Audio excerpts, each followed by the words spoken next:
अस्सलाम वालेकुम वीवर्स, कैसे हैं आप सब। उम्मीद करती हूँ कि आप सब बिल्कुल खैरियत से होंगे और आपकी दुआओं से मैं भी बिल्कुल खैरियत से हूँ। वीवर्स, आज मैं आप लोगों के लिए लेकर आई हूँ बहुत ही डिलीशियस सी भुने हुए गोश्त की रेसिपी। ये मैंने बीफ में बनाया है। इस रेसिपी को आप ज़रूर ट्राई कीजिएगा, ये बहुत ही डिलीशियस बनती है वीवर्स। तो मेरी इस वीडियो को पूरा एंड तक देखिए ताकि आपको इसकी रेसिपी पूरी बआसानी समझ आ सके। तो चलें व्यूअर्स, चलते हैं अब हम रेसिपी की तरफ।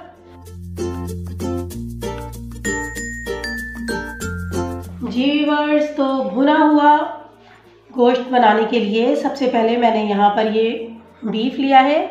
ये 700 ग्राम बीफ है जिसे मैंने अच्छी तरह से वॉश कर लिया था। अदरक लहसुन का पेस्ट है, ये 2 टेबलस्पून इसके अंदर जाएगा। यहाँ पर मैंने 3 अदद टमाटर लिए थे, इसकी मैंने प्यूरी बना ली है। आप चाहें तो टमाटर सिंपल इसी तरह काट के भी डाल सकते हैं, लेकिन मेरे घर वालों को यहाँ पर टमाटर के छिलके बिल्कुल भी अच्छे नहीं लगते अगर वो सालन में नज़र आए, तो इसलिए मैंने इसकी प्यूरी बना ली है। यहाँ पर कुछ ड्राई इंग्रेडिएंट्स हैं जिसमें पिसी हुई लाल मिर्च 2 टेबलस्पून, पिसा हुआ धनिया 2 टेबलस्पून, नमक आप अपनी टेस्ट के मुताबिक इसमें ऐड कीजिएगा। ये भुना हुआ ज़ीरा है 1 टेबलस्पून, हल्दी है ये 1/2 टीस्पून, और ये एक दालचीनी का टुकड़ा, ये बहुत अच्छा फ्लेवर देता है इसके अंदर। और ये छोटा सा एक टुकड़ा है ये जायफल, और ये जावित्री। ये बहुत थोड़ी क्वांटिटी में डालना है क्योंकि इसकी जो स्मेल होती है बहुत स्ट्रॉन्ग होती है, लेकिन टेस्ट बहुत अच्छा आता है इससे। 2 दरमियाने साइज़ की प्याज मैंने ली है यहाँ पर। गार्निशिंग के लिए ये हरा धनिया और हरी मिर्चें। पकाने के लिए cooking oil 1 cup. So viewers, video को पूरा एंड तक देखिएगा। आए अब हम चलते हैं रेसिपी की तरफ। व्यूअर्स, तो भुना हुआ गोश्त बनाने के लिए सबसे पहले मैंने यहाँ पर एक पतीली ली है और उसमें मैं 1/2 कप ऑयल शामिल करूँगी। ऑयल हमारा गर्म हो चुका है। अब हम यहाँ पर ये सारी प्याज इसमें शामिल कर देंगे। प्याज को अच्छा सा गोल्डन ब्राउन कलर में लेके आना है। प्याज यहाँ पर बिल्कुल सॉफ्ट हो चुकी है, तो ये गोल्डन ब्राउन होना शुरू हो गई है। बहुत ज़्यादा गोल्डन ब्राउन नहीं करना इसे, क्योंकि व्यूअर्स अगर प्याज हम ज़्यादा ब्राउन करेंगे तो हमारे भुने हुए गोश्त का कलर ज़्यादा ब्राउन हो जाएगा। तो इस स्टेज पर अब मैं यहाँ पर शामिल करूँगी गोश्त।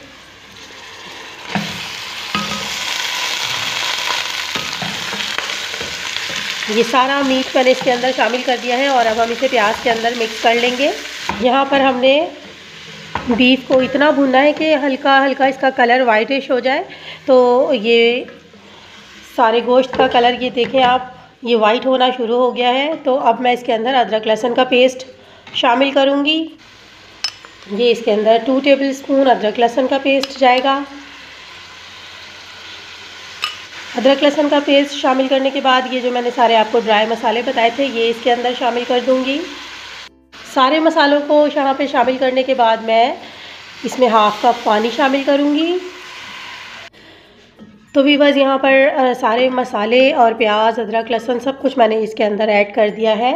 अब इस स्टेज पे मैं यहाँ पर टोमेटो प्यूरी ऐड करूँगी। और इसे मिक्स करके हम पकाएंगे तकरीबन 35 से 45 मिनट तक हम इसे पकाएंगे। इसमें मैं 2 गिलास पानी शामिल करूँगी क्योंकि यहाँ पर मैं प्रेशर कुकर इस्तेमाल नहीं कर रही हूँ। अगर हम प्रेशर कुकर में बनाते तो गाय का गोश्त 20 मिनट से 25 मिनट लगता है गलने में, लेकिन ये मैं पतीली में बना रही हूँ इसलिए फ़ौरन गल जाएगा।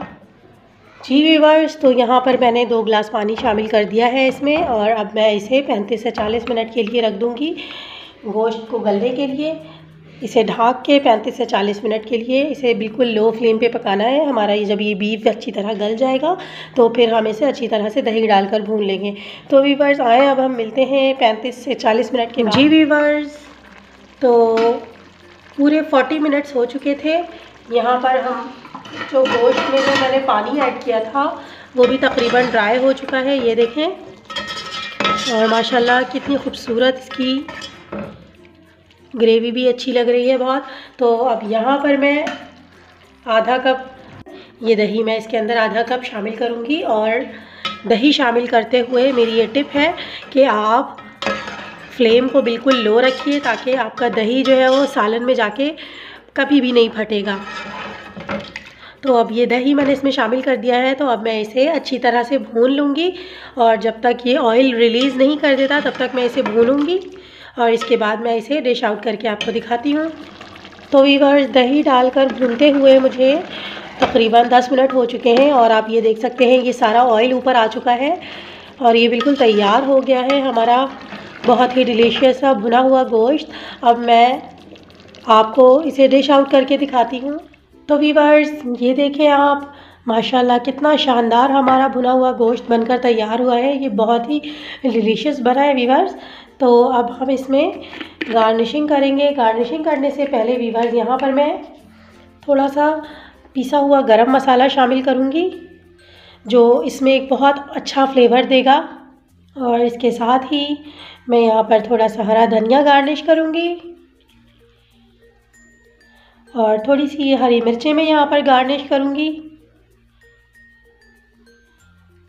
और मैं थोड़े से अदरक भी यहाँ पर मैंने इसे स्लाइस की शक्ल में कटिंग कर लिया था। ये भुने हुए गोश्त में बहुत टेस्टी भी लगते हैं और देखने में भी बहुत अच्छे लगते हैं। तो मैं इसमें ये अदरक शामिल करूँगी। तो व्यूअर्स, आप देख सकते हैं कि कितना डिलीशियस हमारा भुना हुआ गोश्त बनकर तैयार हुआ है बीफ में। तो व्यूअर्स, आपको इसकी रेसिपी कैसी लगी मुझे ज़रूर बताइएगा। इस रेसिपी को ज़रूर ट्राई कीजिएगा व्यूअर्स। इस तरीके से भुना हुआ गोश्त बहुत ही डिलीशियस बनता है। व्यूअर्स, मुझे कमेंट में लाजमी बताइए कि आपको इसी रेसिपी कैसी लगी। मेरी वीडियो को लाइक कीजिए, शेयर कीजिए, सब्सक्राइब कीजिए, और बेल आइकन पर क्लिक करना बिल्कुल भी मत भूलिएगा, ताकि आपको मेरी सारी वीडियोस मिल सकें। तो व्यूअर्स, अपना बहुत सारा ख्याल रखिएगा, और दुआओं में मुझे याद रखिएगा। अल्लाह हाफिज़।